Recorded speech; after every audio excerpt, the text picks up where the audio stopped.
to Cary Street. We're going to cross Cary, go all the way down the boulevard, cross again, and come all the way back up Cary and back here. That's the route. We talked to the police. They're fine with that route. They're going to section off the road when we get there so that we can cross. The general idea is to stay on the sidewalk, and we're free to march while on the sidewalk, and head on down. And back should be about an hour 15. You probably want some water if you can get it. Just a couple of ideas, and I'm going to turn it over to some other people. The march against Monsanto started basically 3 years ago after it was discovered that a piece of legislation was slipped into a must-pass budget bill. And the piece of legislation was called the Farmers Assurance Act.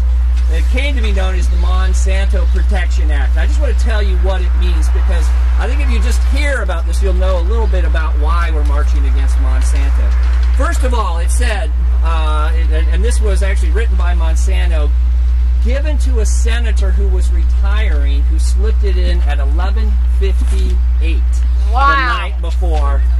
The night before. No one knew it was in there. Here's what it said. It said, if it was discovered that Monsanto's foods were genetically modified organisms, if they were dangerous for humans, one, they already suspect this, right? One, that Monsanto could not be sued. Yeah, that sounds familiar. Two, Monsanto did not have to stop selling them.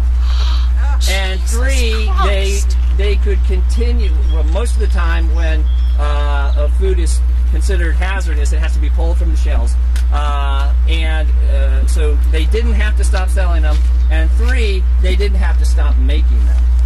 So that was the Farmers Assurance Act, and that's how this march started. This is a movement that's grown to include things like wanting GMOs to be labeled, serious concerns about Roundup, which is made by Monsanto as a pesticide that is ending up in human beings' bodies. Right now, I just saw a study yesterday saying that a person from the United States has 10 times the amount of glyphosate inside them than a European. So there's so much pesticides being sprayed, generally because of the Roundup Ready corn, that is the genetically modified corn. It's modified because they found out there was something that resisted Roundup. You could spray Roundup on it and it wouldn't kill it. They took that gene and stuck it in the corn. It's now called Roundup Ready, meaning that they can spray Roundup on the seed,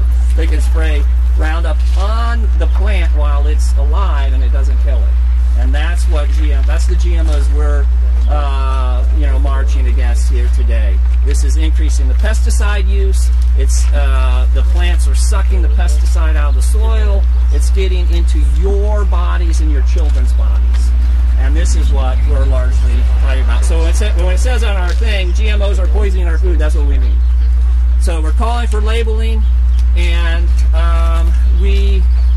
there's some things to sign.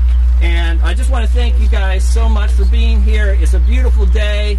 It's Labor Day. You guys are heroes, right, for being here. You could be at the pool or somewhere else, but you're here with us.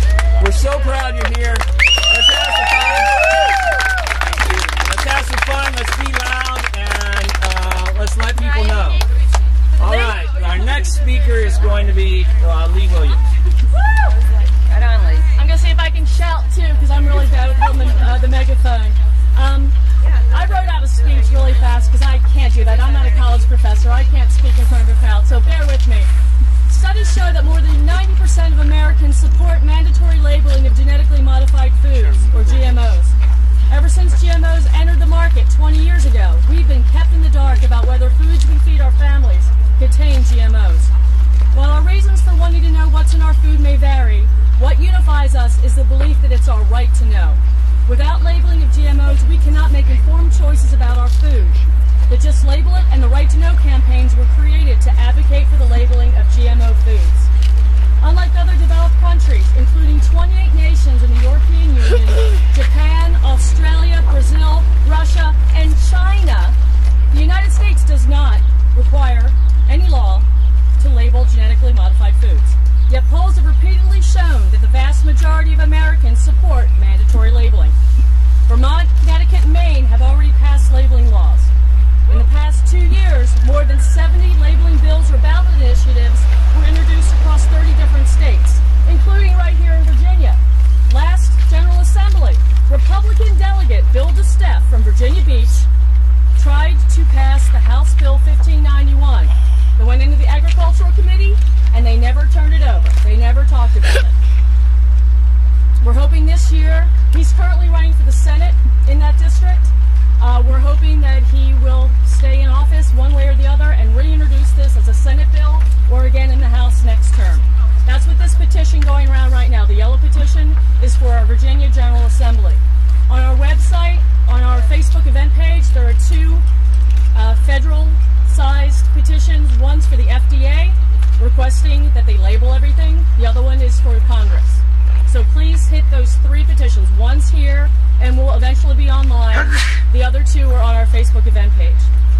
In response to state efforts, legislation backed by big food and biotechnology corporations, dubbed the Denying Americans the Right to Know Act, DARK, has been introduced and seeks to halt labeling efforts. The DARK Act would preempt all state labeling laws, making voluntary labeling the solution to consumer confusion and create more barriers to mandating labeling.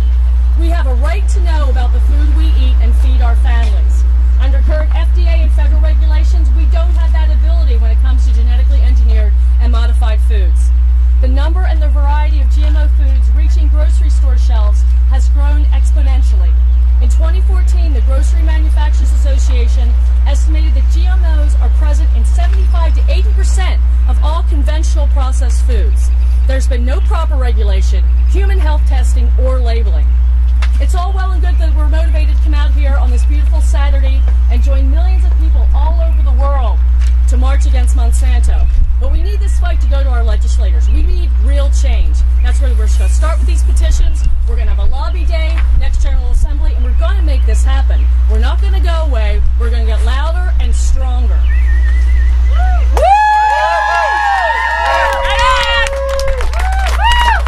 We need your support here in Virginia to tell our legislators that we demand the right to know about the food that we are eating. Will you do it? Will you ask them to just label it? Yes! Thank you. Next up is Erica Gray. She has more about the DARK Act. Thanks everybody for coming. First of all, I want to start off with there's been some really good announcements recently, like Chipotle finally ridding their restaurants of GMOs. I mean, this is a huge movement. Also, the other day, Target has announced that they will be getting rid of the less healthy things and replacing with healthier foods. Right. And then yesterday, on NPR, I heard that even Walmart has stated that they're going to ask their producers to eliminate antibiotics from their stock. So, we're seeing a lot of things happen now, and it's because of people like you guys that we're out there, we're spreading the word, and we're using our dollars every time we buy something. It's a vote for what we want to see. So if there's not a demand, the supply will go away of that stuff. So I wanted to say this is a really good thing that we're seeing this kind of movement, and we truly are millions against Monsanto now. On the other side of things, as Lee was mentioning, we have to be really busy here to educate our legislators and to counter their false claims about what GMOs do for us. In February 2015, that Representative Pompeo it reintroduced the H.R. 1599 that would strip us of the labeling laws. That it's actually called Safe and Accurate Food Labeling Act, but it's really the DARK Act to deny us the ability to label it. But at the same time, we have Mr. DeFazio has a bill in it that's actually called, it's introduced as the GE Food Right to Know Act. And it's sitting in committee right now. So we're calling it the Light Act to give us the right to know. So our legislators need to hear from us. And then I also wanted to mention, unfortunately, here recently, the House Ag Committee has approved H.R. 23993. It's a bipartisan bill to repeal country of origin labeling requirements for beef, pork, and chicken. The WTO has essentially overridden our democratic lawmaking process, which demonstrates how trade agreements weaken U.S. food safety standards. Hence the reason why we also need to demand, like right now,